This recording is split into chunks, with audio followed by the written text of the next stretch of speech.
ሰላም ጤና ይስጥልኝ ውድ አድማጭ ተመልካቾቻችን፣ ይህ የመሃል ሚዲያ መረጃ ሰዓታችን ነው። ከመረጃዎቹ ጋር እኔ ሊዲያ ስለሆን አብሬያችሁ ቆያለሁ። በቅድሚያ አበይት ነጥቦችን እነሆ። በሱዳን ኩርሙክ የነበረው አርሚ ሳዋ መፍረሱ ተገለጸ። የህወሓት አደገኛ አዲስ ሴራ ይፋ ሆነ። የወሎ ምድር ዳግም የጦርነት ቀጠና ሊደረግ ነው። 4 ኪሎን ለመቆጣጠር ያለመ የጦርነት እቅድ ይፋ መደረጉ ተገለጸ። ሩሲያ አሜሪካን በዩክሬን ስለደረሱባት ጥቃቶች ተሳትፎ ማብራሪያ ጠየቀች። እስከ መረጃዎቻችን ፍጻሜ ድረስ አብራችሁን ከቆያችሁ እነዚህና ሌሎች ዝርዝር መረጃዎችን የምታገኙናል። ካፍታ ቆይታ በኋላ ወደ መረጃዎች የማልፍ ይሆናል። እስከዚያው ሚዲያውን ሰብስክራይብ፣ መረጃውን ላይክና ሼር ያድርጉ።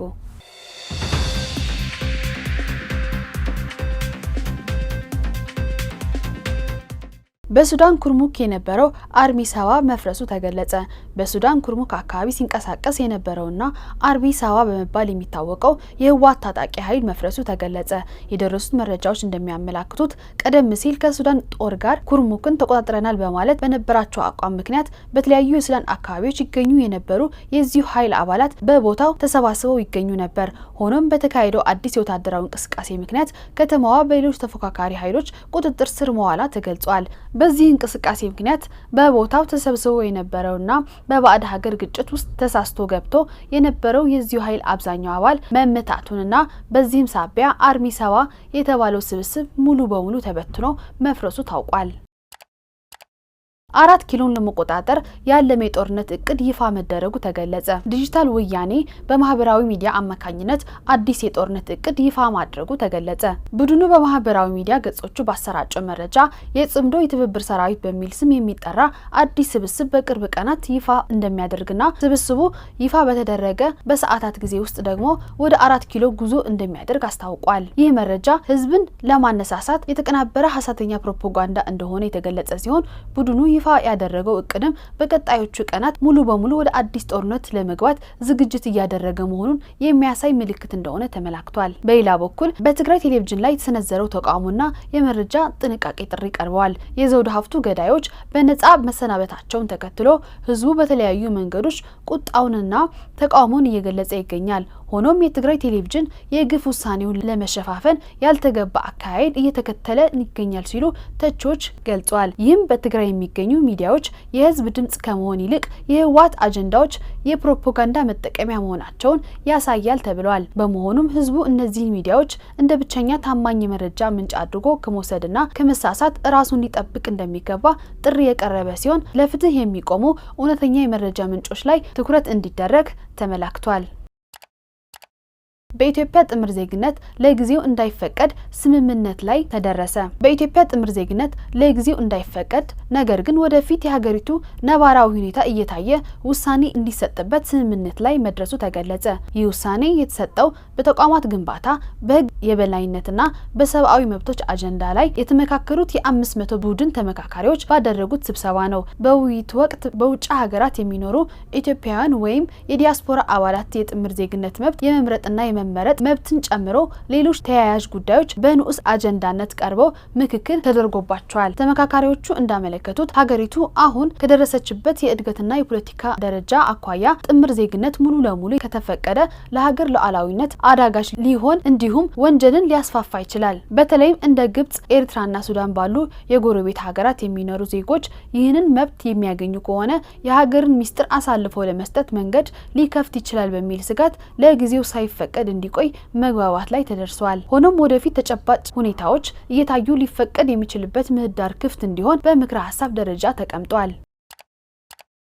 በኤርትራ አዲስ የዜጎች ወታደራዊ ምልመላ መካሄዱ ተገለጸ። የኤርትራ መንግስት በሀገሪቱና በቀጠናው ባለው የደህንነት ስጋት ምክንያት አዲስ የወታደራዊ ሰልጣኞች ምልመላ ማካሄዱ ተገለጸ። ከአስመራ የደረሱ መረጃዎች እንደሚያመላክቱት ተጋዳላይ በሚል ስያሜ የተዘጋጁና ለ39ኛ ዙር የሚሰለጥኑ ወታደራዊ ሰልጣኞች ወደ ሳዋ ወታደራዊ ማሰልጠኛ ካምፕ እንዲገቡ ተደርጓል። ይህ እርምጃ የተወሰደው ቀደም ሲል በቀጠናው ሲካሄዱ የነበሩ እንቅስቃሴዎችና ውጊያዎች ውጤት ማጣታቸውን እንዲሁም በሀገሪቱ ላይ የተደቀነውን ስጋት ለመመከት በሚል እንደሆነ መረጃዎች አክለው ገልጸዋል። የኢትዮጵያ ጠላቶች የዘረጉት መረብ መበጣጠሱንና በቀጠናው ያለው ስጋት መጨመሩ ተገለጸ። የኢትዮጵያን ሰላምና ደህንነት ለማዳከም በውጭና በውስጥ ኃይሎች የተዘረጋው መረብ በኢፌዴሪ መከላከያ ሰራዊት አማካኝነት መበጣጠሱ ተገለጸ። የደረሱን መረጃዎች እንደሚያመላክቱት በሱዳን በኩል ከህወሓት ጋር በመተባበር ጥቃት ለማድረስ የድሮን ጣቢያዎች፣ የጦር ካምፖችና ከባድ መሳሪያዎች ተዘጋጅተው የነበረ ቢሆንም በሱዳን የውስጥ ግጭትና በፈጥኖ ደራሽ ኃይሉ እንቅስቃሴ ምክንያት እቅዱ ከንቱ ሆኖ ቀርቷል። የፈጥኖ ደራሽ ኃይሉ አብዛኛው የሱዳን ግዛቶች መልሶ መቆጣጠሩንም መረጃዎች ያመላክታሉ።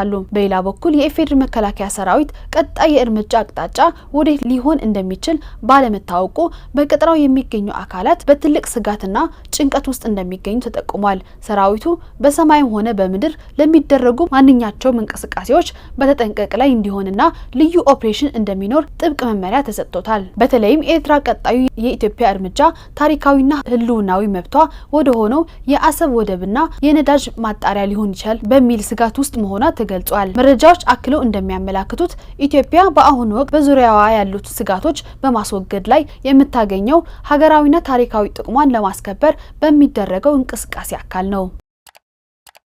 የህወሓት አደገኛ አዲስ ሴራ ይፋ ሆነ። የወሎ ምድር ዳግም ጦርነት ቀጠና ሊደረግ ነው።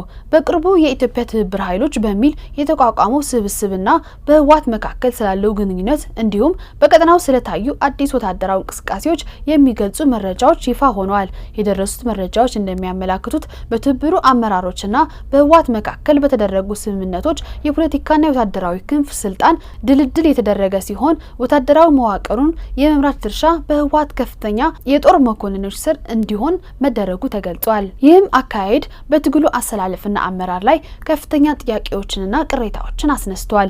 በሌላ በኩል ህወሓት የጦርነት ቀጠናውን ወደ ወሎ መስመር ለማዞር በሚል ከባድ መሳሪያዎችና የመካናይዝድ ኃይሉን ወደ ራያ ቆቦ አካባቢዎች እያስጠጋ እንደሚገኝ መረጃዎች ይጠቁማሉ።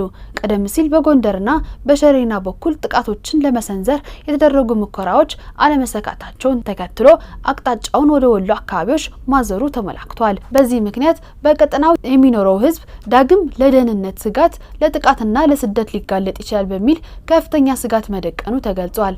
በአንጻሩ በጎንደር አካባቢ የሚንቀሳቀሱ ክፍሎች የህወሓትን ተስፋፊነትና አካሄድ በመቃወም አቋማቸውን እየገለጹ እንደሚገኙ መረጃዎች አክለው አመላክቷል።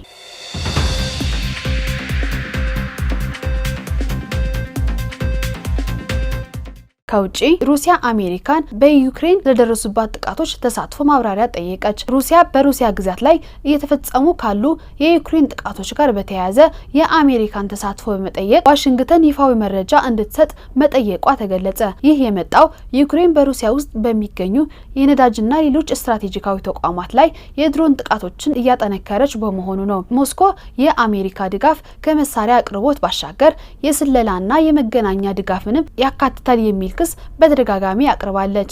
የአሜሪካ በዩክሬን ጥቃቶች ውስጥ ቀጥተኛ ተሳትፎ እንዳለው የሩሲያ ክስ ግን በተናጥል ሊረጋገጥ አልቻለም።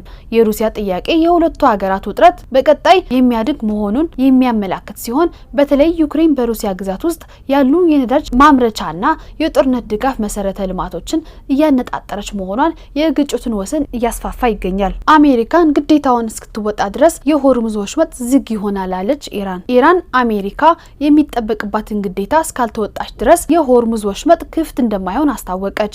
ይህ የተገለጸው የአሜሪካና ኢራን አቋም በወሽመጡ ላይ በተቃራኒ መልኩ ከተሰማ በኋላ ነው።